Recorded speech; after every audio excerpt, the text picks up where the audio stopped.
Hi, I've just finished this one. It's one I picked up a while back in a charity shop, and I was drawn to it, one, by the name Pandora, because Greek myths, the story of Pandora in this box that she opens to unleash the evils of the world. So that drew me. And then the cover, the cover is gorgeous, isn't it?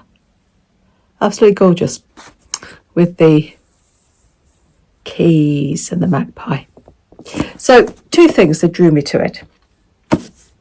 And if you follow my channel, you know that in the past I have devoured Greek myths. Anything to do with retellings and stories that are inspired by Greek myths. So I had really, really high hopes for this one. It's set in London in 1799, and our main girl Pandora, she lives in the antiquities shop that was once owned by her late parents with her uncle Hezekiah. Her parents were well known in the antiquities circle. That was the word I was looking for.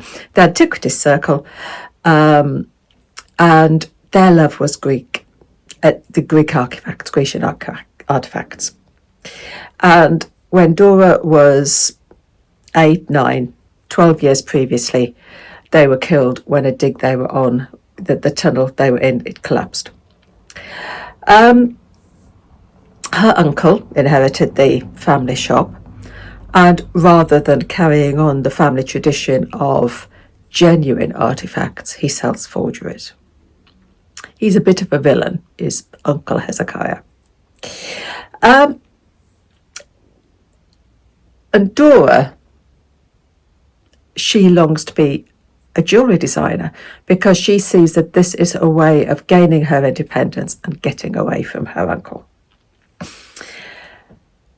And then one day, her uncle takes delivery of a huge crate, and she hears whispers from the sort of alley as this crate is delivered. And it's immediately locked in the basement. She's not allowed to enter. There's no key. There's one key, and it's around her uncle's neck. There's no way that she's getting in to see what is in this crate. But he is spending nearly every day down there, and this strange noise is coming from the basement. And she hears whispers from the men that delivered it that it's cursed because they've all fallen ill.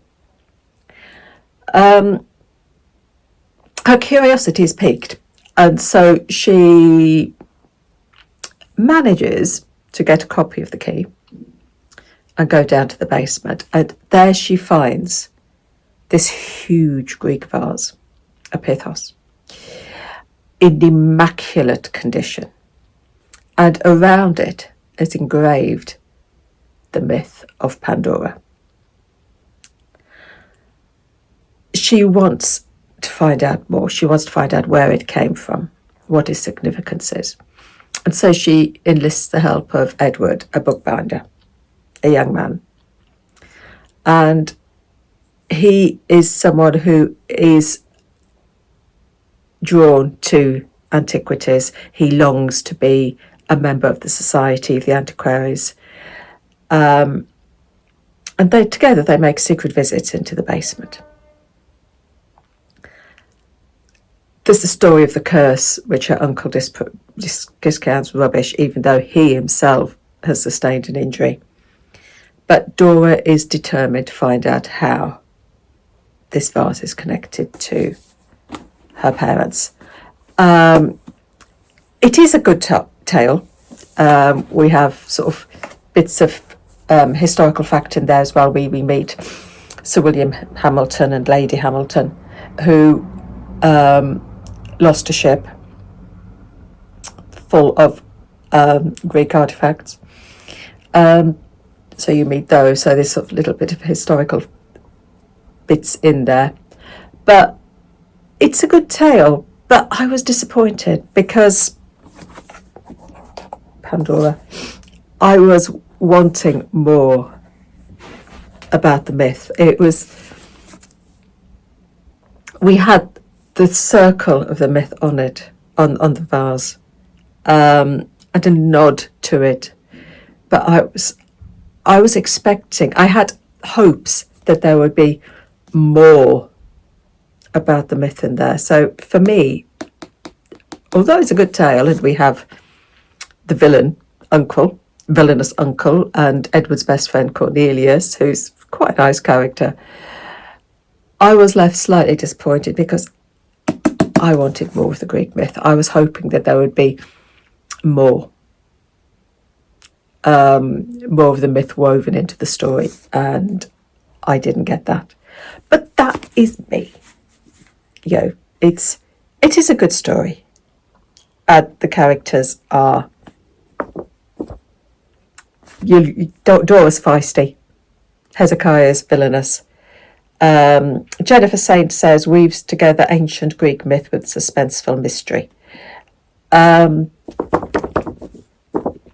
didn't find the Greek myth. I wanted more, but am I being greedy? Possibly. So that is Pandora by Susan Stokes-Chapman. Happy reading. Take care.